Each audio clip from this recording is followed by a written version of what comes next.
এই হারাম দাদা, তোর জেলায় বাড়ি থাকতে পারি?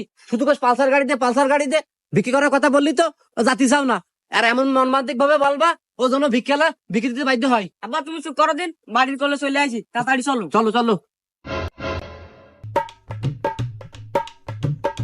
চাচা, আমরা খুব গরিব, আমাকে দুটো ভিক্ষে দেন।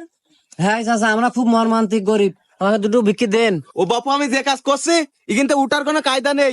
ওই ঘরের মধ্যে বস্তা আছে, ঠিক 1-2 দোকান দেবো, 1-2 দোকান। যাও। তাই তারা কি দেখছ, বলতে বস্তাতে নিচে হাঁটো।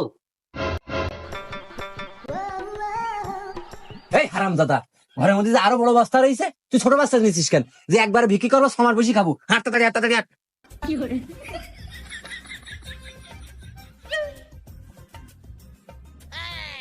এই কিরে হারাম দাদা, তোদের বললাম 1-2 দোকান নিয়ে আসছি, আর তোরা দুই বাপুই বস্তা নিয়ে চলে আসছিস। আব্বা হত ঢং করা করি না, জীবন বাঁচাতে হলে 500 টাকা দৌড়ু।